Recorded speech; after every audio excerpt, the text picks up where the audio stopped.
3 জানুয়ারি ভগবানের জন্মদিন। তা আপনারা ওখানে আরো যারা যারা আছেন সবাইকে বলবেন, ঠিক আছে? আমাদের অনুষ্ঠান শুরু হবে 10:30 থেকে, তাই তার আগেই চলে যাবেন। ওখানে সমস্ত ব্যবস্থা করা থাকবে এবং সারাদিনেরই অনুষ্ঠান ওখানে, দুপুরবেলার প্রসাদেরও ব্যবস্থা আছে। 3 জানুয়ারি বুধবার, বুধবার তো তাই তো, বুধবার। তো যারা যারা যেতে চায় ওখান থেকে নিয়ে মহাত্মা গান্ধী রোডের যে মেট্রোটা আছে ওটা দিয়ে উঠলেই সাথেই একদম হচ্ছে মহাজাতি সড়ক। আজকে আমাদের বিষয় হচ্ছে বেদান্ত সাধনা।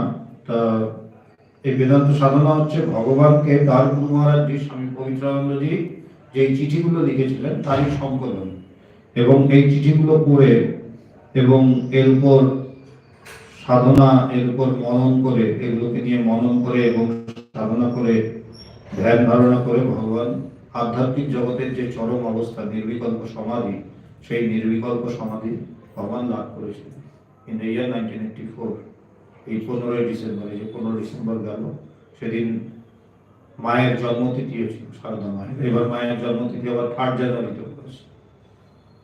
যার জন্য আমরা 3 জানুয়ারি যেহেতু ভগবানের জন্মদিন, তাই আমরা 22 ডিসেম্বর মায়ের জন্মদিন, 3 জানুয়ারি হচ্ছে জন্মতিথি, আমরা 22 ডিসেম্বরটা এখানে করছি বিকালবেলা। তা চিঠিগুলো খুব স্বাভাবিকভাবে খুব গম্ভীর চিঠি, কারণ যে চিঠিগুলোকে পড়ে, যে চিঠিগুলোর উপর সাধনা করে ভগবানের সমাধি হয়েছে, চিঠিগুলো স্বাভাবিকভাবেই খুব গভীর এবং গম্ভীর হবে। আজকে যে চিঠিটা পড়ছি সেটা খুব গুরুত্বপূর্ণ এবং খুব মানে তাৎপর্যপূর্ণ চিঠি, আধ্যাত্মিক জগতের খুব গূঢ় তত্ত্ব নিয়ে এই চিঠিটা। তা হয়তো কিছু কিছু জিনিস নাও বুঝতে পারেন, যদি নাও বোঝেন কোনো অসুবিধা নেই, শুনুন, ঠিক আছে? ভগবান বলতেন যে শুনতে শুনতে আস্তে আস্তে জিনিসগুলো সহজ হয়ে যায়। যেমন একটা স্টুডেন্ট, সে যখন প্রথমে তার প্রমোশন হয়, 2 থেকে 3-তে উঠলো, 3-তে উঠেই যখন বই খোলে তখন তার একটু কঠিন কঠিন লাগে, কিন্তু ওগুলোই যখন পড়তে থাকে আস্তে আস্তে আস্তে সেগুলোই তার কাছে সহজ হয়ে যায়। তাই শুনতে থাকুন, শুনতে শুনতে আস্তে আস্তে ইজি হবে। তো আজকের পত্র সংখ্যা হচ্ছে 33 এবং আমাদের বিষয় হচ্ছে কি বৃত্তি ব্যক্তি ও ফল ব্যক্তি। বৃত্তি মানে আমাদের ভেতরে যে চিন্তাটা ওঠে, একটা কিছু করবো বা, এটা হচ্ছে বৃত্তি। ব্যক্তি মানে বুঝিস তো, ছড়িয়ে পড়া, যাওয়া, ভেতর থেকে বাইরে যখন গেল ব্যক্তি। তা প্রথমে স্বামী পবিত্রানন্দজি লিখছেন, শ্রীরামকৃষ্ণ শরণম, পুরুলিয়া, 13/5/83। কল্যাণ ভাজনে সুপ্রিয়, তোমার পত্র যে কত সুখদায়ক তাহা ভাষায় ব্যক্ত করা অসম্ভব। কি বলছেন? শিষ্য যেমন গুরুর কাছে সব, আবার গুরুও কিন্তু শিষ্যের কাছে সমস্ত কিছু। কালকেই পড়ছিলাম যে ভগবান লিখছেন যে ভক্তই আমার প্রাণ। ভগবানের কাছে ভক্তই হচ্ছে প্রাণ, ঠিক সেইভাবেই গুরুর কাছে শিষ্য হচ্ছে প্রাণ। শিষ্যর কাছে যেমন গুরুই সব, আবার গুরুর জন্য কিন্তু তার সমস্তটা জীবন কিন্তু শিষ্যরাই। ভগবান এই যে আমাদেরকে নিয়ে 40টা বছর তিনি আমাদেরকে নিয়ে কাটিয়ে গেলেন, অন্য কোনো দিকে আর তাকালেন না, কেন? সময় পেলেন না। তার ভক্তদের নিয়ে, আমাদের নিয়ে তিনি এমন ভাবেই ছিলেন যে তিনি আর অন্য কোনো দিকে তাকানোর সময় পায়নি। আমরাও যেমন আর তাকানোর আমাদের ইচ্ছাও জাগেনি বা আমাদেরও সেই সময় হয়নি তার দিকে তাকাতে গিয়ে, ঠিক সেইভাবেই গুরু ও শিষ্যের দিকেই তাকিয়ে থাকে, ভগবান ও ভক্তের দিকে তাকিয়ে থাকে। এই জন্যই জিনিসটা সুন্দর হয়। গুরুও যেমন শিষ্যের দিকে তাকিয়ে থাকে, শিষ্যও কিন্তু গুরুর দিকে তাকিয়ে থাকে। তা ভগবান যেমন পবিত্রানন্দজির একটা চিঠির জন্য পাগল হয়ে যেতেন, রোজ তার অফিসের সামনে যে পোস্ট অফিসটা, সেখানে গিয়ে রোজ তিনি যেতেন যে গুরুদেবের চিঠি এসছে কিনা। পোস্টম্যানরা বিরক্ত হয়ে যেত, কি যে চিঠি আসলে তো দেবই। আর তখন তার পোস্ট অফিস ছাড়া অন্য কোনো কিছু ছিল না, তখন তার মোবাইল টোবাইল ছিল না, তখন ছিল ওই পোস্টাল সার্ভিস যা ছিল। তা যদি চিঠি আসে তাহলে তো পেয়েই যাবো। এবং মাঝে মাঝে বিরক্তিটা প্রকাশও করতেন তারা, কিন্তু ভগবানের অবস্থাটা তো তারা বুঝবে না যে সে তার গুরুদেবের একটা চিঠির জন্য সে পাগল হয়ে থাকতো। আবার গুরুও কিন্তু শিষ্যের চিঠির জন্য উদ্গ্রীব হয়ে থাকতো। কিভাবে বুঝবো? তিনি প্রথমেই লিখছেন, তোমার পত্র যে কত সুখদায়ক তাহা ভাষায় ব্যক্ত করা অসম্ভব। আর গুরুর এই প্রীতিটাই, গুরুর এই ভালোবাসাটাই কিন্তু শিষ্যের উন্নতি ঘটায়। গুরুর জ্ঞান বা অন্য কিছু না, গুরু এই যে প্রীত হলো, তার চিঠিটা পেয়ে গুরু নিশ্চয়ই এখানে প্রীত হয়েছে, খুশি হয়েছে, আনন্দ হয়েছে, তার এটাতে কিন্তু শিষ্যের উন্নতি হয়েছে। তাই শিষ্যের অ্যাকচুয়ালি কাজটা হচ্ছে অন্য কিছু না, তার সাধনা একটাই। সাধনাটা কি? গুরুকে প্রীত হয়ে গেল। গুরু যদি প্রীত হয় শেষ। তাই পবিত্রানন্দজি লিখছেন, তোমার পত্র যে কত সুখদায়ক তাহা ভাষায় ব্যক্ত করা অসম্ভব। সাধারণে যাহাকে জীবন বলে তাহার জীবদ্দশায় মরণ সদৃশ। বলছে সাধারণ মানুষ যা জীবন বলে, এই যে সাধারণ মানুষ যে বলে হ্যাঁ ভালো আছি, এই আছে, সেই আছে, সেগুলো কি কি বলছেন মহাপুরুষেরা? কি বলছেন? বেঁচে আছে ঠিকই, কিন্তু মৃত্যুর মৃতর সমান। এর আগের চিঠিতে বলেছিল না, কি কি বলেছিল কথাটা? জ্যান্ত মরা। শ্বাস নিচ্ছে, প্রশ্বাস নিচ্ছে, কিন্তু জীবিত না। তারা ভাবছে জীবিত আছে। এই পথে আসার পর বোঝা যায় জীবনটা কি জিনিস, তাই না? তারা কিন্তু মনে হয় তো লাভাচ্ছি, দাঁড়াচ্ছি, এই করছি, সেই করছি, সংসার করছি। গুরুর কাছে আসার পর বোঝা যায় যে যা করছিলাম সবটাই বেকার। এটা গুরুর কাছে আসার পর বোঝা যায়। তাই বলছেন, সাধারণে যাহাকে জীবন বলে, সাধারণ মানুষ যাকে জীবন বলে, সেটা কি? জীবদ্দশায় মরণ সদৃশ। কিন্তু তারা এটাকেই জীবন বলে, এর মধ্যেই সে ভালো থাকার চেষ্টা করে, এর মধ্যেই সে সমস্ত কিছু। কিন্তু স্বামীজি লিখছেন খুব সুন্দর, বলছে আধারে আলো, দুঃখে সুখ। সাধারণ মানুষ এটাই খোঁজে। অন্ধকার, তার মধ্যে যদি একটু আলো পায়, বাস ওইটাই জীবন তার কাছে। পিপাসায় বুক ফেটে যাচ্ছে, কোথাও দেখলে একটু টিট্টির করে জল পড়ছে, ওটাই তার কাছে বিরাট ব্যাপার, ওটাই তার কাছে জীবন। আর এখানে কি বলছে? বলছে একেবারে তোমাকে গঙ্গায় নিয়ে ফেলবে, যত ইচ্ছা জল খাও, পবিত্র জল, কিন্তু সে সেটার সন্ধান পায় না। সারাটা জীবন সে কাটিয়ে দেয়, কিন্তু সেই গঙ্গার সন্ধান সে পায় না। কিন্তু তার পাশে দিয়ে কিন্তু গঙ্গা চলে যাচ্ছে, সেই গঙ্গার পাশে কুয়ো খুঁড়তে গেছে। তাই বলছে স্বামীজি কি বলছেন? আধারে আলো, সে অন্ধকারের মধ্যে আলো খোঁজে, দুঃখের মধ্যে সুখ খোঁজে, এবং ওটাকেই জীবন বলে। খুব সুন্দর মহাভারতে আছে, বলছে একজন যেতে যেতে হঠাৎ পায়ের মধ্যে লতা পাতা জড়িয়ে সে পড়ে গেছে একটা কুয়োর মধ্যে, শুকনো কুয়ো, সেখানে পড়ে গেছে। পড়ে গিয়ে উল্টে পড়েছে, কারণ পায়ের মধ্যে জড়ানো, আর মাথাটা যেখানে একদম মাটির প্রায় কাছাকাছি, আর মাটির ওখানে নিচে একটা সাপ, কাল সাপ কণা তুলে দাঁড়িয়ে আছে। একটুর জন্য লাগাল পাচ্ছে না, একটুর জন্য টাচ করতে হচ্ছে না, ও বারবার পোষ করছে। আর ওই যে লতাটা যে তার পায়ের মধ্যে জড়িয়ে গেছে, সেটাকে একটা ইঁদুর আস্তে আস্তে কাটছে। বোঝা গেল কথাটা? একজন হাঁটতে হাঁটতে লতা পেঁচিয়ে তার পায়ের মধ্যে সে পড়ে গেছে একটা গর্তের মধ্যে, বিরাট বড় কুয়োর মতন, শুকনো কুয়োর মতন, এবং যখন পড়েছে লটকে আছে উল্টো উল্টো করে সে পড়ে গেছে, তাই তার মাথাটা নিচের দিকে, এবং ঠিক মাথার পাশেই একটা সাপ, শুধু নাগাল পাচ্ছে না, সে ছবল মারার চেষ্টা করছে, আর যেটাতে ওর পা আটকানো সেটা ইঁদুর কাটছে আস্তে আস্তে।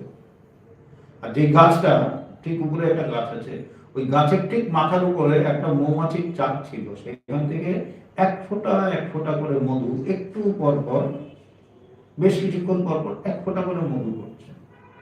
এই মধু করছে, ও মধুটা খেতে ব্যস্ত। কেন? অনেকক্ষণ পর পর এক ফোঁটা করে মধু হচ্ছে, এর নাম হচ্ছে জীবন। এই যে পড়ে উল্টে পড়ে আছে সে হচ্ছে জীব, যে লতা পাতা দিয়ে পড়ে আছে সেটা হচ্ছে আমাদের কর্ম, আমাদের সমস্ত কিছু, আমাদের বন্ধন। নিচে হচ্ছে কালসাপ মানে যোগ, আর যে ইঁদুরটা কাটছে লতাটাকে সেটা হচ্ছে সময়। একটু একটু করে প্রত্যেকটা দিন যাচ্ছে, আমরা এক পা করে এগোচ্ছি, একটু একটু করে কাটছে আসছে, সাপের দিকে একটু একটু করে নামছে, এর মধ্যে একটু করে মধু পড়ছে আবার আর সে ওই মধুটাকে খেতে ব্যস্ত, এর নাম হচ্ছে জীবন। এর মধ্যে আমরা বলি খুব ভালো আছি, হচ্ছে ভালো মোটেই নেই তুমি। তাই বলছে সাধারণ মানুষ যাকে জীবন বলে সেটা মরণ সদৃশ। যারা সদ্গুরুর সঙ্গ পেয়ে গেছে তারা বেঁচে গেছে, কেন?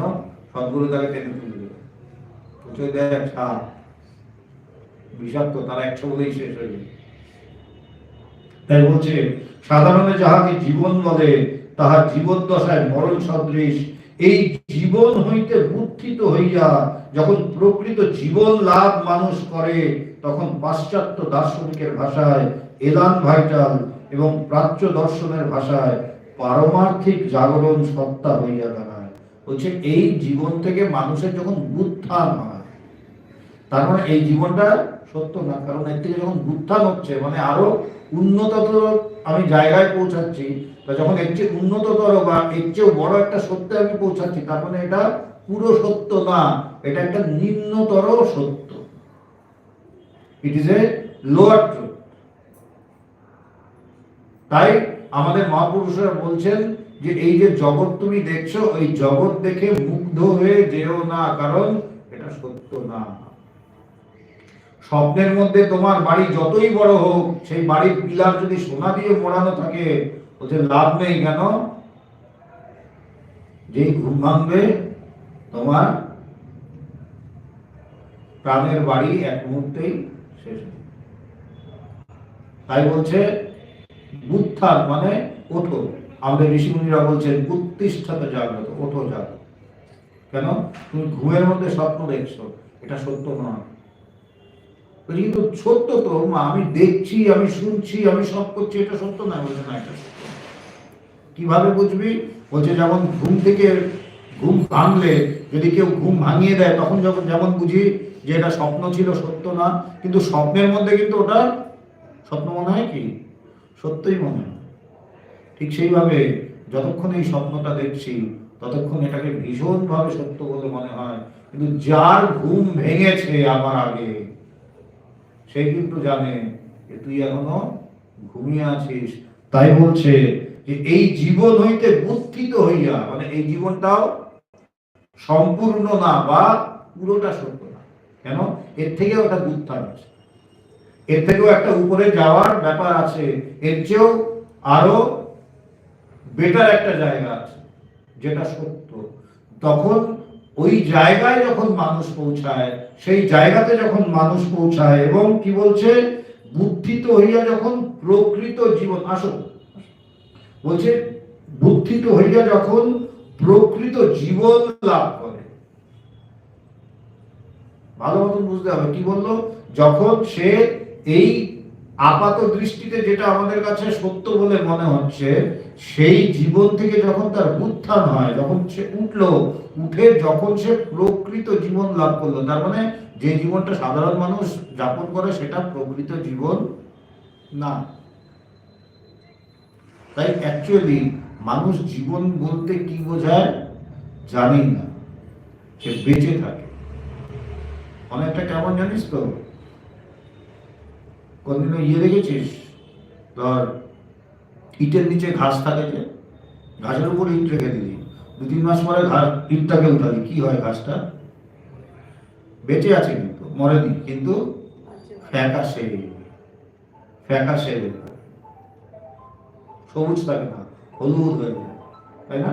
ফ্যাকাশে হবে, কিচ্ছু করা, ঠিক আছে? ফ্যাকাশে হয়ে যায়, তো বেঁচে আছে কিন্তু মরেনি, কিন্তু ওটা বাঁচা নেই। হ্যাঁ, ফোনটা একটু সাইলেন্ট করো।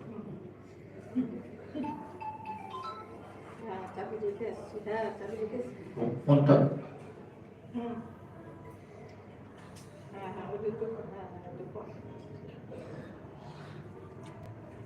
তো বলছে কি যে ওই ঘাসের মতো বেঁচে আছে কিন্তু জীবন নেই। সাধারণ মানুষের জীবন ওরকম, ইটের নিচে যেমন ঘাসটা বেঁচে থাকে কোনো মতে, তখন যখন ওই ইটটা সরিয়ে নেওয়া হয় আস্তে আস্তে কিছুদিন পরে কি দেখা যায়, ওই ফ্যাকাশে ঘাসটা আবার সবুজ হয়ে গেছে। ঠিক সেইভাবেই যখন আমরা মহাপুরুষের সংস্পর্শে আসি তখন কি হয়, আমাদের জীবনটা আস্তে আস্তে আস্তে আস্তে সবুজ হয়ে, তখন বুঝি যে জীবন কাকে বলে। তখন মনে হয় যে আরে আগের জীবনটা তো ঠিক জীবন ছিল না। ওটা কখন বুঝবো, যখন আর একটা বেটার জিনিস পাবো। তাই তো কম্পেয়ার করার জন্য আমাকে তো বেটার একটা জিনিস, আমাকে তো একটা অপশনাল জিনিস পেতে হবে। যখন আমি একটা অপশনাল জিনিস পেলাম, আমি যখন একটা বেটার অপশন পেলাম, এবং যখন সেটাকে আমি শুরু করলাম সেই জীবনটা যাপন করা, তখন আমি কি দেখবো যে আগের জীবনটা অ্যাকচুয়ালি জীবনই ছিল না। স্বামীজির এক শিষ্যা বিদেশি, তাকে সে বেলুর মঠে এসছে, তাকে সব স্বামীজির গুরু ভাইরা জিজ্ঞাসা করছে যে আপনার বয়স কত, তখন তার বয়স প্রায় 70। তখন সে বলছে আমার 35 বছর বয়স। বলে সে কি বলেন আপনার 35 বছর বয়স? বলছে হ্যাঁ, যেদিন থেকে স্বামীজির সাথে দেখা হয়েছে সেদিন থেকেই তো বাঁচা শুরু করলাম, তার আগে ওটা জীবন ছিল না। তাই বলছে প্রকৃত জীবন তখন সে লাভ করে। তার আগে আমরা যে জীবনটা যাপন করি সেটা কেমন, ওই ইটের নিচে ঘাসটা যেমন বেঁচে থাকে, মরে না, সে বেঁচে আছে, জীবন নাই, বেঁচে আছে সে কোনো মতে। আমাদেরও তাই বলছে কোনো মতে বেঁচে আছি। তাই পবিত্রানন্দজি কি বলছেন, এই জীবন হইতে বুদ্ধিত হইয়া যখন প্রকৃত জীবন লাভ মানুষ করে, তখন পাশ্চাত্য দার্শনিকের ভাষায় এলান ভাইটেল এবং প্রাচ্য দর্শনের ভাষায় পারমার্থিক জাগরণ সত্তা হইয়া দাঁড়ায়। এটাকেই পারমার্থিক জাগরণ বলছে। যেমন আমি স্বপ্ন দেখি, স্বপ্নের মধ্যে যখন আমি যা দেখি, দেখার পরে সেটা ভালোই হোক আর মন্দই হোক, যদি দেখি বাঘে তাড়া করছে তখন চিৎকার করি বাঘ বাঘ করে। মা যখন ঘুম ভাঙিয়ে দিল তখন উঠে দেখি বাঘও নেই, জঙ্গলও নেই, কিছুই নেই। তা সেই মৃত্যু ভয়টাও সত্য না মিথ্যা? কিন্তু মিথ্যাটা কখন বলবো, ঘুমটা যখন ভাঙলো। ঘুমের মধ্যে স্বপ্ন যতক্ষণ দেখছি ততক্ষণ কিছুতেই বলতে পারবো না যে মৃত্যু মিথ্যা। কিন্তু ঘুম থেকে উঠে দেখি তখন বুঝি বাঘটা যদি আমাকে খেয়েও ফেলতো তাতে আমাকে কিছু আসতে যেত, তো ওই সময় যেত। তাই প্রাণপণে আমি ছুটেছি, এবং ঘুম থেকে উঠেও কি দেখি ঘামাচ্ছি, তাই না, দর করে ঘামাচ্ছি, হার্টের মানে প্যালপিটেশনের রেট বেড়ে যায়, ধূপ ধূপ করতে থাকে বুকে করে। কেন? জিনিসটা এতটাই সত্য। কিন্তু সেটা যে মিথ্যা সেটা জানার জন্য যেমন আমাদের পারমার্থিক জাগরণ হচ্ছে আধ্যাত্মিক ভাষায়, কিন্তু জাগতিক ভাষায় আমাদের একটা জাগতিক জাগরণের প্রয়োজন হয়। যে ডেকে দিল, জেগে উঠলাম, তখন বুঝলাম যে আরে ওটা তো মিথ্যা ছিল। ঠিক সেইভাবেই এই যে জীবন আমরা যাপন করি, এটা যে সত্য নয়, পুরোটাই যে সত্য নয়, এর বাইরেও যে কিছু আছে, সেটা কখন বুঝবো, যখন গুরুর কৃপায় বা যখন মহাপুরুষদের সঙ্গ করে আমার যখন কি হবে, এই ট্রান্সেন্ডেন্টাল অ্যাওয়েকেনিং, যখন আমার পারমার্থিক জাগরণ হবে, তখন আমি বুঝবো যে আরে আগের জীবনটা কোনো জীবনই ছিল না। আগের সমস্যাগুলো সমস্যাই ছিল না, কিন্তু ওই সমস্যাগুলিতে আমি কি জর্জরিত ছিলাম, তাই না? মেয়ের জন্য চিন্তায় মরে যাচ্ছি, সেই মেয়েই আছে, সেই একই জিনিস আছে, তোমার চিন্তাটা নেই, গেল কোথায়? শুধু জাগরণের সমস্যা মেয়ের মধ্যে নেই, সমস্যা কার মধ্যে? আমার মধ্যে। এটাই বোঝা হচ্ছে মুশকিল। আমরা সমস্যাটা অন্যের মধ্যে দেখি, আর বেদান্ত এটাকেই ভুলিয়ে দিচ্ছে, সমস্যাটা অন্যের মধ্যে না, সমস্যাটা তোমার নিজের। তাই হচ্ছে ওঠো, উৎকৃষ্টতা জাগো, ওঠো জাগো। কেন? বলছে আমার কত সমস্যা, বলছে একটাও সমস্যা নেই তোমার। বলছে আপনি জানেন আমার কত সমস্যা, বলছে সত্যি বলছি একটাও সমস্যা নেই। কেন? আমিও এক সময় ভেবেছিলাম আমার খুব সমস্যা, তো যে মুহূর্তে গুরু জাগিয়ে দিল তখন দেখলাম আমার আর সত্যি কোনো সমস্যা নেই। তাই বলছে তোমার সমস্ত সমস্যার একটাই সমাধান, কি? ঘুম থেকে ওঠো, যায়। তখন সেটাকে কি বলা হচ্ছে, পাশ্চাত্য দার্শনিকদের ভাষায় বলা হচ্ছে এলান ভাইটেল, অথবা প্রাচ্য দার্শনিকের ভাষায় বলা হচ্ছে কি, পারমার্থিক জাগরণ। ইটারনাল লাইফ অর্থাৎ শাশ্বত জীবন, ট্রান্সেন্ডেন্টাল সেলফ অর্থাৎ প্রপঞ্চাতীত আত্মা, জীবনমুক্ত, এই সকল পারিভাষিক কথাগুলি ব্যবহৃত হয়, তখন যখন এই পারমার্থিক জাগরণ যখন আমার হয়, তখন এই শব্দগুলো আমার জন্য প্রযোজ্য হয়। কি? ট্রান্সেন্ডেন্টাল সেলফ, প্রপঞ্চাতীত সেই সত্তা, অথবা জীবন মুক্তি। এই কথাগুলো আমার মনে হয় যে সে জীবন মুক্তি অবস্থা লাভ করেছে, মানে বেঁচে থেকেও মুক্ত। সে বেঁচে আছে, সবকিছু হচ্ছে, কিন্তু মুক্ত সে। তাই বলছে এই জিনিসটা আমাদের দরকার। কি দরকার? ট্রান্সেন্ডেন্টাল অ্যাওয়েকেনিং, পারমার্থিক জাগরণ। তখন দেখবো এই জগৎ, যে জগৎ আমাকে এতদিন ধরে এত ভয় দেখিয়েছে, এই জগতের কোনো ক্ষমতাই নেই। কেন? স্বপ্নের মধ্যে বাঘটা যত বড়ই হোক আর যত হিংস্রই হোক, ঘুমের পরে তার কি কোনো মানে থাকে? নাকি তুই ঘুমের পরে ঘুম থেকে উঠে বাঘটাকে মারতে যাবি? যাবি? কেন যাবি না? বাঘটাই তো নেই, কাকে মারবো? কিন্তু আমরা কি চাই? একটা একটা করে সমস্যার সমাধান চাই। আর আমাদের মহাপুরুষরা বলছে ওইভাবে জীবনে শেষ করতে পারবে, একবারে শেষ করবে, একবারে পারমার্থিক জাগরণ। So, for my friends from abroad, this path, the spiritual path, it's a beautiful relation, as I was speaking in the morning today, that it's a beautiful relation between the devotee and God, between the disciple and the guru. So, as the guru is everything in the life of a disciple, similarly, for the guru, the disciple is everything. For example, if we look back at Bhagavan, then you will see for the last 35 to 40 years, he spent the whole of his time, these last 40 years, with us. He didn't have anyone else, isn't it? His family was his disciples, his devotees, none else. So, this is a beautiful relation upon which this spiritual energy, through which this spiritual energy flows. It is actually through this relation that spirituality flows. So, here, Swami Pavitrananda says that I have received your letter, and it's such a pleasure to receive your letter. So we all know that Bhagavan he waited eagerly for one single letter of his master. Each and every day he would go to the post office, which was just in front of his office. He would go each and every day and look for the letter. At times the postmen, they were they became agitated. What is it? You come every day and if we have the letter, we will deliver to you. But how could they understand the longing for one single letter from his beloved? So you knock each and every day.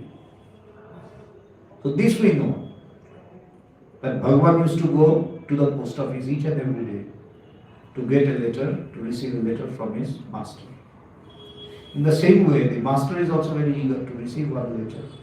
And that is reflected in these lines. What does he say? That it's such a pleasure to receive your letter. So not only the disciple is eagerly waiting, the guru is also eagerly waiting for a single letter of the disciple. So it's a relation, a beautiful relation. And then he says, Swami Pavitrananda says, that which people call life normally is just dragging on with your existence. It is no life at all. It's just like dragging on with your existence, that you are not dead. That's it. That you are breathing, but you are not living. There is a difference. Living means it must be full of life. It must be full of vigor. It must be full of happiness. But normally people, they don't understand this. Full of life, it's okay, we are getting up, going to the market, then having our food, going to the office, coming back. It's a regular practice. But that is no life. That's a mechanical life, where there is no heart throb. There must be a heart throb. It must be living. But you only get to know this when you come in contact with the Guru.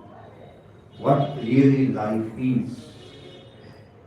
What really happiness is. Else, what the ordinary people call life is just dragging on with your existence. That is no life at all. But people call it life. And in this life they try to find out happiness. In this life they try to find out their everything. They give their everything to this life and try to extract the maximum what they can get. So undoubtedly the result will be frustrating. If there is a tree which is just living, which has not yet dried up fully, if you want some good fruits from that tree, you are not going to get that, will you? It has not died, that's all. So it is not going to give you good fruits. In order to have good fruits, you must have a good healthy tree, where it will be lush green tree, and then it will have flowers, and then it will be able to give you fruit. So in this just dragging on with our existence, we put our everything, my whole life in it, what we know as life. And so the result is frustrating. But it is only after coming in contact with the noble souls, with the self-realized person, we come to know what actually life is. Isn't it? So, your association with Bhagavan is for the last how many years? 9 years. So, are you the same person who was 9 years back and now today? So, which is a better life? Now is a better life. But what we thought, before 9 years I thought I am living and I am so happy, I am this, I am that, I have to do this, I have to do that. So many dreams, so many desires to fulfill. And now we see those were like foolish dreams and foolish desires. It's not it. But we thought they are so important to me. It's my whole life. So only after we come in contact with the Guru, in contact with the self-realized persons, that we come to know what real life is, what real happiness is, what enjoyment in the real sense mean. And then when we have this transformation in us, this is actually a transformation. So when we have this transformation in us, then according to the Western philosophy, it is known as elan vital. That means the transcendental awakening. Now, you dream, every one of us dream.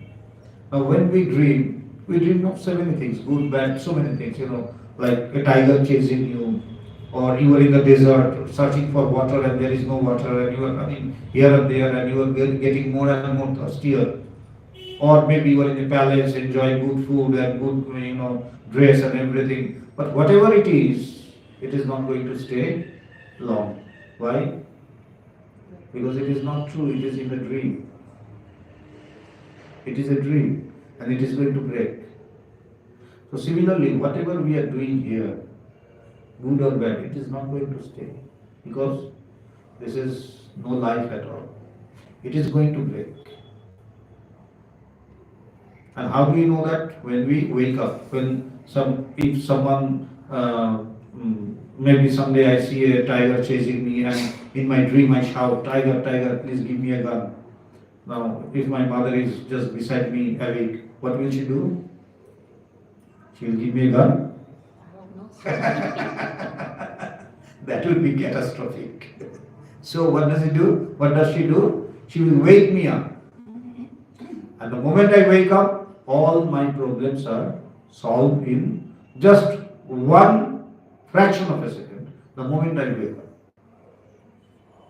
The moment I wake up like this, all my problems are gone. There is no forest, there is no tiger, there is no one chasing me, my life is not in danger. I am very nicely on my bed.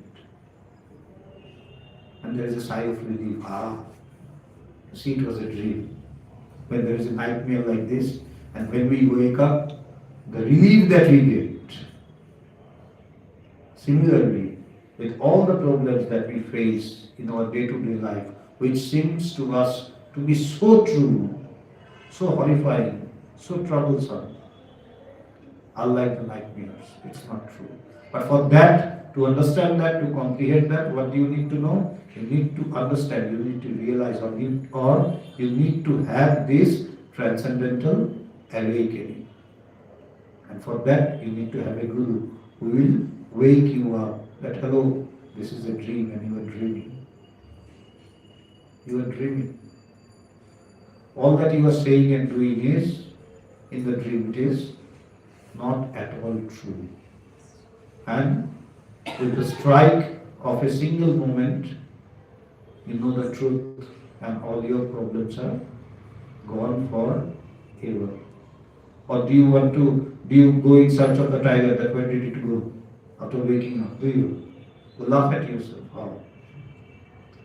So, who made the tiger? Who created the tiger? Who created it? It's me. So, I am the creator of my own tiger. Similarly, I am the creator of my own problems. And to solve that problem, I have to get up. And that is known as transcendental awakening. ভগবান তার গুরু মহারাজকে কিছু প্রশ্ন করেছিলেন, যার উত্তরে ভগবানকে তার গুরু মহারাজ পবিত্রানন্দজি এই চিঠিটা লিখেছিলেন। তাই লিখছেন, 1 নম্বর 2 নম্বর আইটেমগুলি বোঝাবার চেষ্টা করেছি, এবার ভালো মতন শুনবি। খুব সূক্ষ্ম কিন্তু খুব সুন্দর যদি বুঝতে পারিস। যেমন ঘটটিকে দেখিতে গেলে বা ঘটের অস্তিত্ব জানিতে গেলে এই টেন্ডেন্সি বা প্রবৃত্তিকে অন্তঃকরণ বৃত্তির চক্ষুর মাধ্যমে ঘট দেশ পর্যন্ত যাইবার আবশ্যকতা আছে। কিন্তু বৃত্তির উৎপত্তি আমার ভিতর হইতেই হয় বা কোন সোর্স হইতে বা উৎসমুখ হইতে তাহার বহির্গমন অবশ্যই স্বীকার করিতে হয়। বলছে, সাপোজ আমি একটা ঘটকে দেখছি, একটা ঘট পড়ে আছে, আমি সেটাকে জানলাম। তো প্রসেসটা কি, সামনে পড়ে আছে, আমি জাস্ট দেখলাম, জানলাম, তাই তো? ফ্র্যাকশন অফ সেকেন্ডের মধ্যে হয়, তাই না? কতক্ষণে হয়? ধরাই যায় না, এতটা তাড়াতাড়ি হয়। কিন্তু এই টোটাল প্রসেসটার মধ্যে কি হয়? আমার ভেতর থেকে একটা বৃত্তি ওঠে। কেন? ঘরটা নিজে জানান দেয় না। কে জানে ঘরটাকে? আমি জানি। তো তাকে জানার জন্য একটা চেতনবান মানুষের দরকার বা বস্তুর দরকার। তাই বলছে কি হবে, যে আমার ভেতর থেকে এই বৃত্তিটাকে উঠতে হবে, সেটাকে আমি জানবো। এটা কিন্তু ধরাই যায় না, এত তাড়াতাড়ি হয়, তাই না? যে আমি তাকে জানবো, এই বৃত্তিটা আমার ভেতর থেকে উঠে ওই ঘর দেশ পর্যন্ত, মানে যেখানে ঘরটা রাখা আছে, দেশ মানে হচ্ছে স্পেস, যে স্পেসে বা যেই জায়গাটায় ঘরটা রাখা আছে সেই জায়গাটা পর্যন্ত এটাকে যেতে হবে। গিয়ে সে কি করলো, মানে এখান থেকে তার মানে একটা সোর্স লাগবে যেখান থেকে বৃত্তিটা উঠছে, যেখান থেকে এই চিন্তাটা বা ইচ্ছাটা উঠছে, সেখানে একটা বৃত্তির প্রয়োজন। সেই বৃত্তিটা উঠে ঘর দেশ পর্যন্ত যেতে হবে। গিয়ে কি হচ্ছে, বলছে আমার ভিতর হইতেই হয় বা কোনো সোর্স হইতে বা উৎসমুখ হইতে তাহার বহির্গমন, মানে সে ভেতর থেকে কোথায় গেল?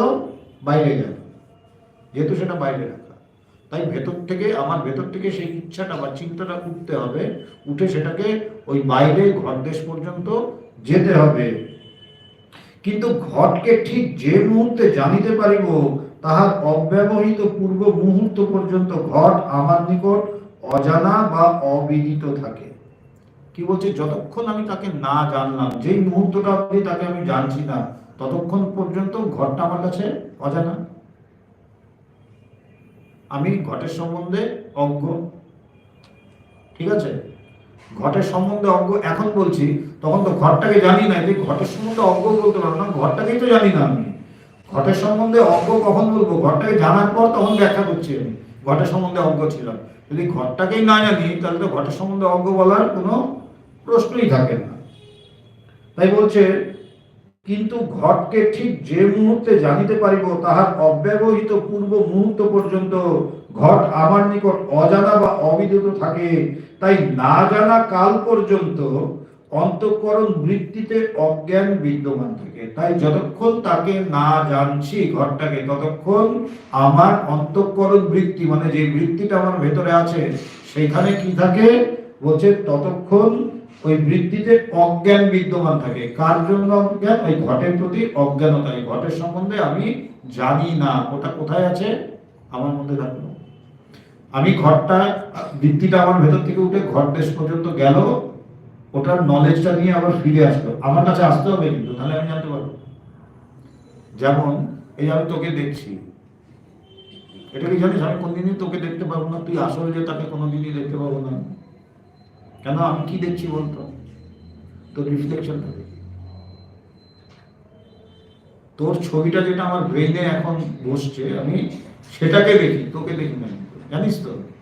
কিন্তু আমরা কি দেখি? আমি তো দেখছি তোমাকে, তুমি আমাকে কোনোদিনই দেখতে পাবে না।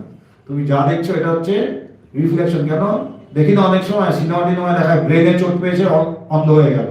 তো ব্রেনে চোট পাওয়ার সাথে অন্ধ আর কি আছে? চোখ তো ভালোই আছে। বলছে না, যেই জায়গাটায় রিফ্লেকশনটা পড়বে, ওইখানে যদি চোট, ওখানে যদি আঘাত পায়, তাহলে রিফ্লেকশনটা আর পড়তে পারবে না, ইমেজটা সেখানে ফর্ম হবে না। তাই তুই যদি এখানে দাঁড়িয়েও থাকিস, আমি তোকে দেখতে পাবো না। বুঝেছিস? এটা জানিস তো? তাই অ্যাকচুয়ালি আমরা যা দেখি কোনোটাই কিন্তু সত্য দেখি না। কি মজার ব্যাপার বল? কিন্তু সামনে সবাইকে দেখছি, কিন্তু কেউ এখানে কাউকে আমি সত্যি সত্যি দেখছি না। প্রত্যেকের ইমেজ দেখছি, যেটা আমার ব্রেনের মধ্যে আসছে। চোখের পেছনে যে জায়গাটা, যেখানে ইমেজটা ফর্ম হয়, সেখানে আসছে। কোনোটাই সত্য দেখি না। বেদান্ত এটা অনেক আগেই বলে দিচ্ছে, আর এখন কোয়ান্টাম ফিজিক্সে আরো বেশি করে বলছে। যাই হোক, তা বলছে যতক্ষণ আমি না জানছি ততক্ষণ এই ঘট আমার আমার কাছে অবিদিত। তার মানে অন্তঃকরণ প্রবৃত্তিতে এই ঘটের সম্বন্ধে অজ্ঞতা আমার মধ্যে আছে। যেই মুহূর্তে ঘটকে জানলাম, কিভাবে জানলাম? আমার ভেতর থেকে বৃত্তিটা যাবে ওই ঘট দেশ পর্যন্ত গেল, ঘট দেশ পর্যন্ত গিয়ে আবার ওটার ইনফরমেশনটা নিয়ে ওকে আবার আমার কাছে ফিরতে হবে। না ফিরলে আমি জানতে পারবো না।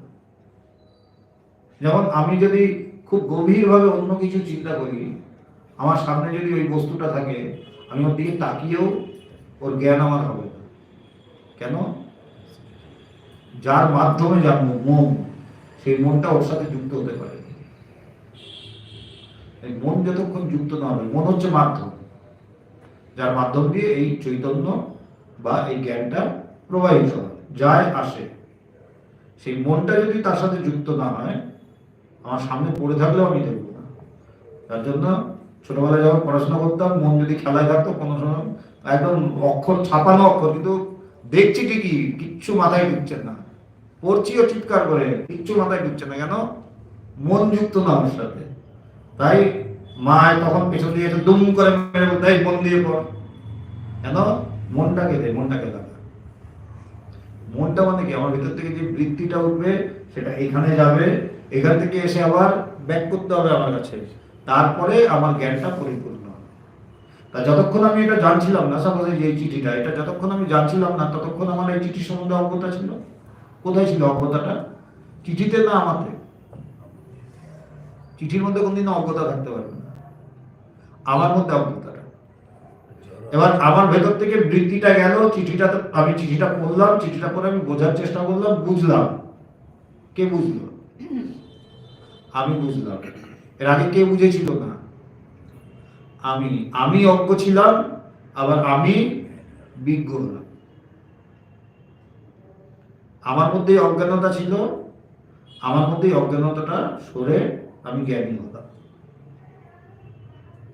একজনই জ্ঞান এবং অজ্ঞান দুটো না, বুঝেছিস? জ্ঞান এবং অজ্ঞান দুটো জিনিস না, একটাই জিনিস। যে জ্ঞানী, যে অজ্ঞানী ছিল সেই তো জ্ঞানী হলো, নাকি দুজন আলাদা? যে অজ্ঞানী ছিল সেই জ্ঞানী হলো তো। কিন্তু জ্ঞানে কোনোদিনও অজ্ঞান থাকতে পারে না। তাই এই যে আমরা যে বলি না অজ্ঞান বা জ্ঞান, এগুলো কোয়ালিটেটিভ ডিফারেন্স নেই কোনো। দুটো জিনিস আছে, একটা হচ্ছে কোয়ালিটি আর একটা হচ্ছে কোয়ান্টিটি। বলছে যে জ্ঞান এবং অজ্ঞান আমরা বলি, এটা কোয়ালিটেটিভ কোনো ডিফারেন্স নেই, এটা কোয়ান্টিটেটিভ ডিফারেন্স, পরিমাণগত ডিফারেন্স, গুণগত না।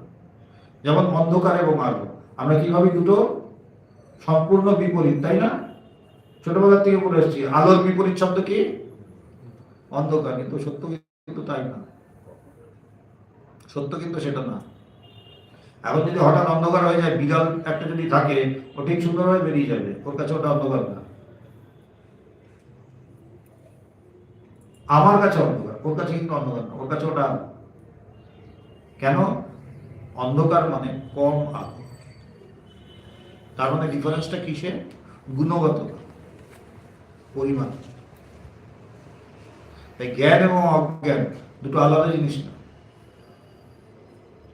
দুটো আলাদা বস্তু। এই যে আমার মধ্যে থেকে বৃত্তিটা উঠে সেই ঘট দেশ পর্যন্ত গেল, এটাকে বলা হয় বৃত্তি ব্যাপ্তি। বৃত্তিটা আছে, বাইরে গেল, ব্যক্তি। এবার ও ওইটাকে জেনে আবার ভেতরে আসলো, ফল ব্যক্তি। এটার রেজাল্টটা আমি জানলাম, ঘটের সম্বন্ধে আমার জ্ঞান। একজনই সেই অজ্ঞ ছিল, সেই আবার বিজ্ঞ। এটাকেই বলা হচ্ছে বৃত্তি ব্যাপ্তি এবং ফল। বুঝেছিস?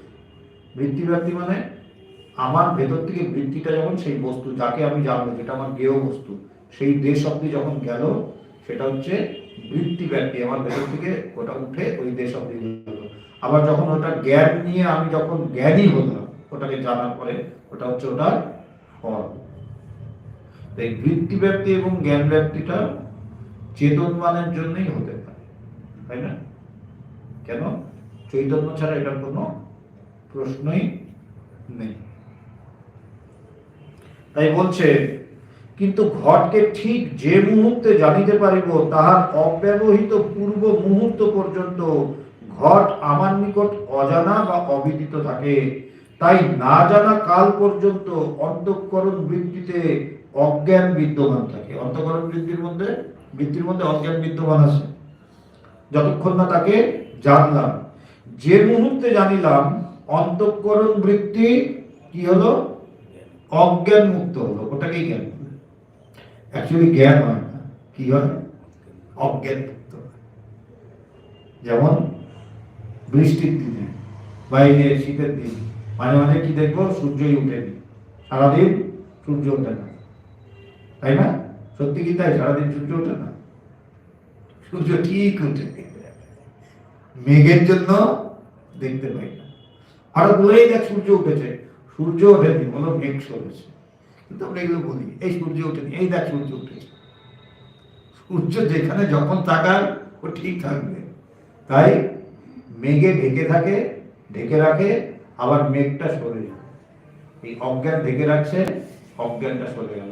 জ্ঞান যেমন আছে তেমনই থাকে, জ্ঞানের কোনো মুহূর্তেই কোনো অভাব হয় না। জ্ঞানের কোনো মুহূর্তেই কোনো অভাব।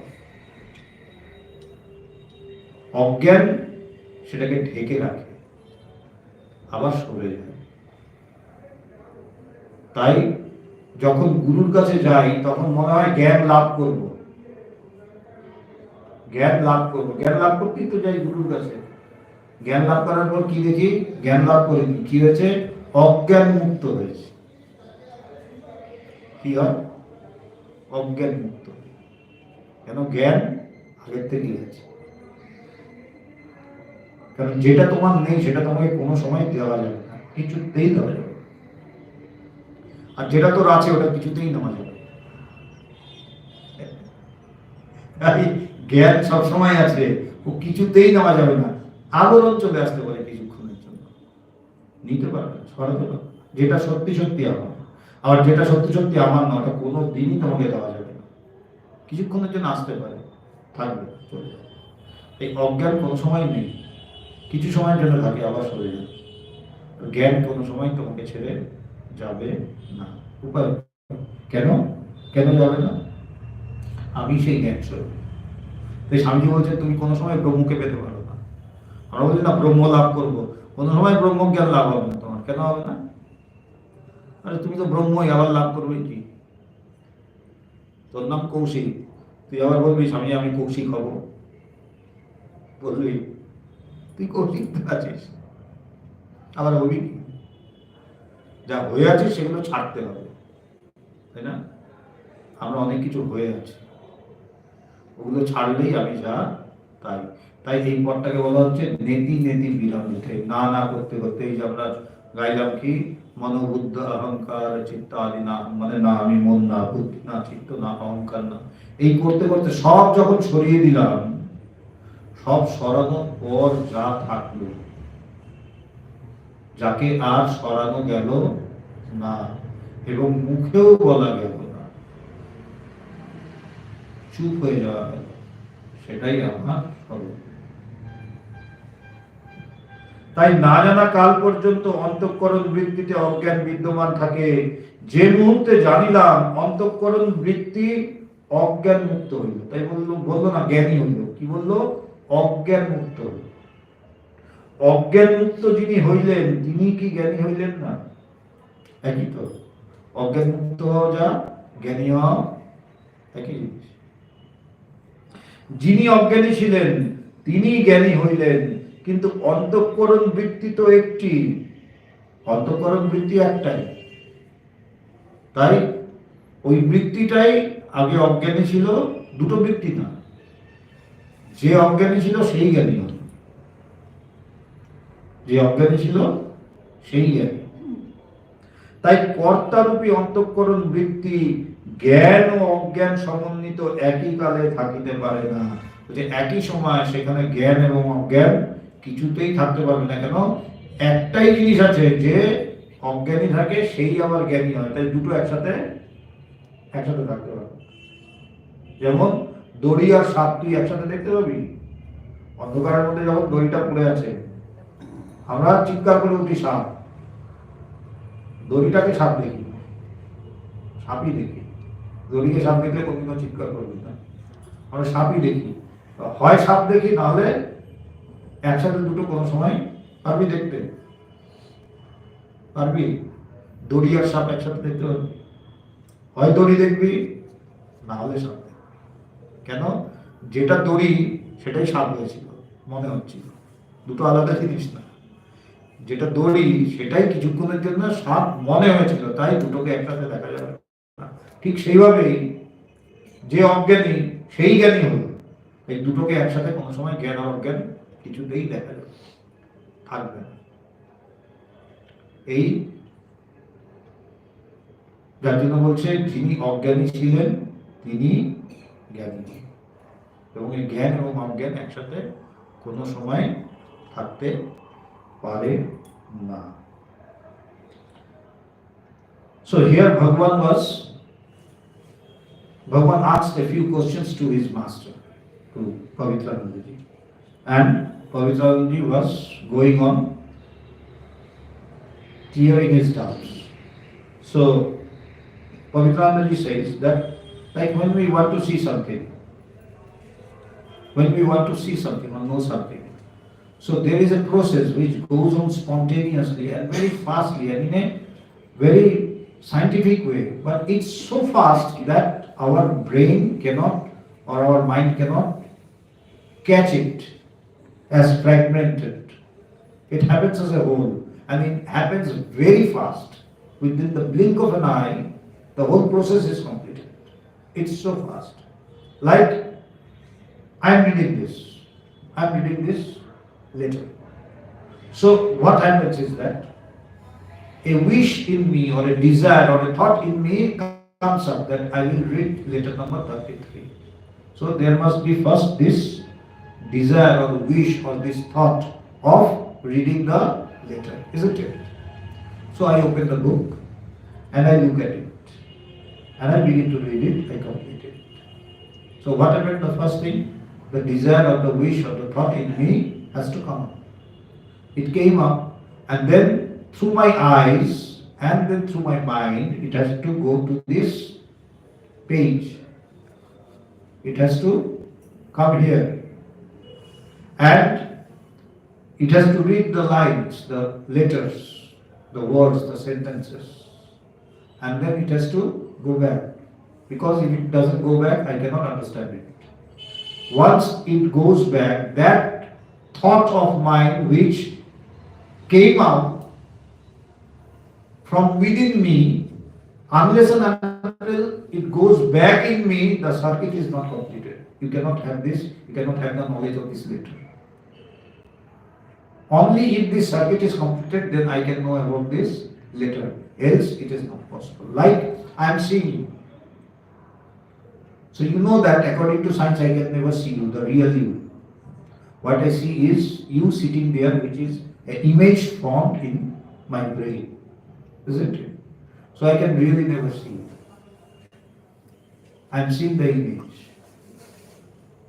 So what is the process that went on? The thing through my eyes has to go to you. It will bring back that image, and that image will be formed, and then I can see you. Just my desire is unable to see you. It has to go to you and then come back, form the image, and then only I can see you. So it has to complete the whole circuit. Similarly, in case of knowledge, my desire or my wish or my thought has to spring up, come up. It has to go here, know it, and how will it be known? When it comes back to me. When I am connected to it through my mind and ultimately with my consciousness. Because if my mind is not attached here, I cannot know about the letter, isn't it? If I am not mindful, I cannot know about the letter. Though I will read it, I will not understand a bit of it. Until and unless I am mindful, I read it consciously. So when I do that, the circuit is completed. That it sprang from here, it came out from here, from within, it went there outside. It's an external process, and then it has to come back from there to again here. And then this whole thing is completed, and then I know about the letter. Now once I know about the letter, what happened before it? I was ignorant about letter number 33, isn't it? There was ignorance in me about letter number 33. So now when I read this letter, what happened? That ignorance about the letter number 33 is removed. Removal of ignorance and gaining knowledge are one and the same. Removal of darkness and coming of light are the different. One implies the second. Removal of ignorance, removal of darkness means light. Or light means removal of darkness. Similarly, knowledge means removal of ignorance. Or removal of ignorance means knowledge. So actually I don't gain knowledge because knowledge is always within me. I am of the nature of knowledge.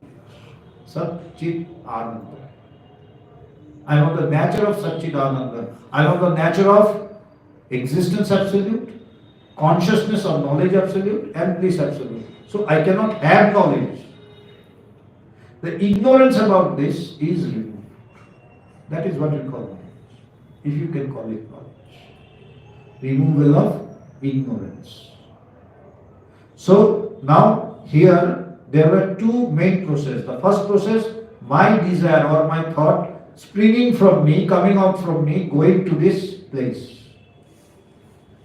This is known as vritti vyapti. Vyapti means to come out and envelop.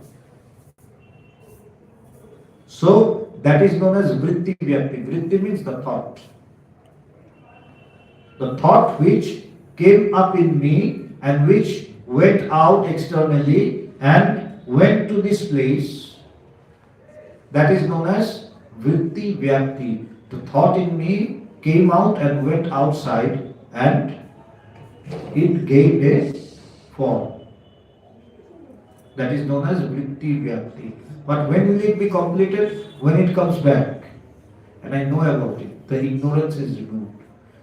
So what happens? The first thing happens is it goes from within to the external world. It comes from within and goes to the external world. That is the first phase. The second phase is just the opposite. From here it goes again back and I know about it, or my ignorance is removed. The first is the action which happens. It is coming up from here, going there. And what is the result? The ignorance about letter number 33 is removed. That is phal vyapti. That means the fruit of this phal vyapti. What is the result of this vritti vyapti? What is the result of this vritti vyapti? That I came to know about this, or my ignorance about letter number 33 is removed. So this is what is known as vritti vyapti and phal vyapti. In this way, we know each and everything of this universe. To know something, these two are always needed. First thing, vritti vyapti, the desire in me to know the thing, and then that desire comes out. It goes out through my eyes, through my mind. It goes to that object, collects the information, comes back and removes the ignorance. That is what is happening every time, each and every time we know. But it's so fast that we are unable to. I am looking at you, seeing this, seeing that, reading this, so many things. But in each and every case, it is the same process that is going on. The desire in me comes, it speaks up, it goes outside, collects the information, goes inside. I know about it. So, by this process of vritti vyapti and phal vyapti, we come to know about a certain thing or a certain subject. So this is vritti vyapti and phal vyapti. In this process only, we come to know about the Atma. The desire comes to know about the self. But it does not go out because it's not outside. It is inside. It is inside of me. But what happens? What is the result? The ignorance about myself is removed.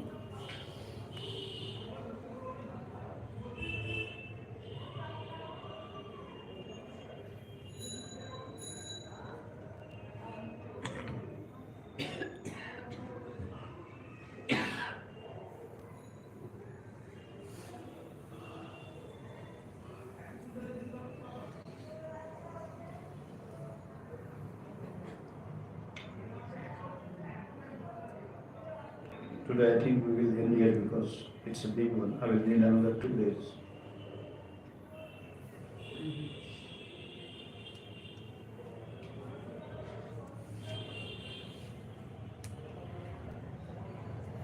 And then Swami Pavitrananda ji says that who was ignorant becomes the wise. It's the same, the same thought. That thought which was ignorant becomes the wise. Those are not two thoughts. Those are not two different thoughts. But the ignorance and wisdom cannot remain at the same time. You can never have that. Like the snake and the rope. You cannot see both at the same time. If you see a rope, you see a rope. You don't see the snake. And if you see the snake, you don't see the rope. Why? Because it is the rope which appeared to be the snake. So there are not two things, the rope and the snake. So whenever you see one. So you cannot feel yourself as Jiva and Shiva at the same time. Either you feel yourself as Shiva or you feel yourself as Jiva. You cannot feel both at the same time. You cannot have ignorance and wisdom at the same time. Like the rope and the snake. If you see the rope, you are seeing the rope. The snake is not there. When you see the snake, you don't see the rope. Similarly, it is the same vritti which was ignorant becomes, that very vritti becomes wise. Those are not two different things. So it is always one. So actually we are always rooted in oneness, or always rooted in this Advaita. We always see one. Always.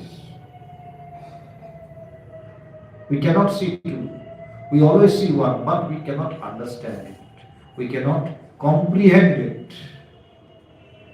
We cannot comprehend it.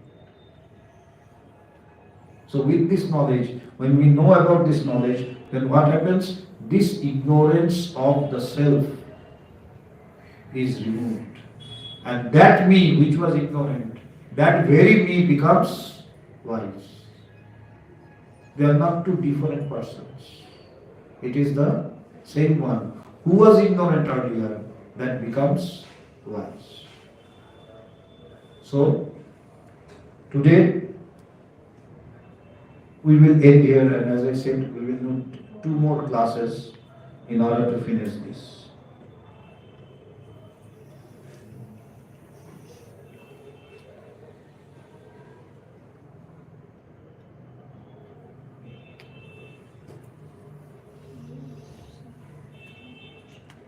প্রত্যেকটা চিঠি খুব কিছু কিছু চিঠি ভীষণ রকমের কঠিন, কিছু কিছু চিঠি আছে যেগুলো খুব ভীষণভাবে অনুধাবনের যোগ্য, যেগুলো ভীষণভাবে আমাদের চিন্তা করতে হয়। যেমন এই যে আজকের চিঠিটা, এই যে ফল বৃদ্ধি ব্যক্তি এবং ফল ব্যক্তি বলছে, এটা ভীষণ ইম্পর্টেন্ট। আমার প্রত্যেকটা জিনিস কিন্তু এইভাবেই নয়, প্রতিটি জিনিস আমরা এইভাবে, জগতের প্রত্যেকটা জিনিস আমার চিন্তা সেখানে যায়, সেখানে গিয়ে সেই বস্তুটাকে জেনে আবার ফিরে আসে। কিন্তু এটা এত তাড়াতাড়ি হয় যে বোঝাই ফ্র্যাকশন অফ সেকেন্ড, কিন্তু প্রত্যেকটা ক্ষেত্রেই এটাই হচ্ছে। যেমন আমরা চিন্তা করি, আমরা একসাথে দুটো চিন্তা করতে পারি, আমরা সবসময় একটাই চিন্তা করি, কিন্তু চিন্তাগুলো এত তাড়াতাড়ি চেঞ্জ হয়, এত তাড়াতাড়ি চেঞ্জ হয় যে ধরাই যায়, মনে হয় অনেক চিন্তা, কিন্তু অ্যাকচুয়ালি এক মুহূর্তে তুমি একটাই চিন্তা করতে পারো। বলছে আমরা সত্যি সত্যি অদ্বৈতবাদী সবসময়, কিন্তু বোঝা যায় প্রতি মুহূর্তে একটাই চিন্তা করতে পারে, বিষয়গুলো বদলায়, চিন্তা একটাই থাকে, চিন্তার বিষয়গুলো বদলায়। যেমন আমরা সিনেমা দেখি তো, তা আগেকার দিনে যেমন ওই প্রজেক্টরের মধ্যে দিয়ে একটা আলো ফেলা হতো, তা আলোটা যখন একটা হিন্দি সিনেমা দিয়ে ফেললো, খুব মারপিট এই সেই হচ্ছে, তখন পর্দার মধ্যে কি দেখাচ্ছে? এই মারপিট, গান, নাচ, এই সব হচ্ছে। আবার পরের সিনেমাটা হয়তো ঠাকুর শ্রী রামকৃষ্ণের উপর, তখন দেখাচ্ছে ঠাকুর কথা বলছেন, স্বামীজি আসছেন, এই হচ্ছে। দুটোর মধ্যে কিন্তু আলোটা একটাই, যে আলোটা নায়ক নায়িকাকে দেখিয়েছে, নাচছে গাইছে, সেই আলোটাই কিন্তু আবার ঠাকুরকে দেখাচ্ছে। আলো দুটো না, একই আলো। ওই এক সময় নায়ক নায়িকার গান নাচ সব দেখালো, সেই একই আলো কি দেখাচ্ছে? ঠাকুর কথা বলছেন, তার সমাধি হচ্ছে, একই জিনিস। আলো কোনো সময় আলো একটাই। তাই বলছে প্রত্যেক মুহূর্তে আমরা অদ্বৈত বুঝি না,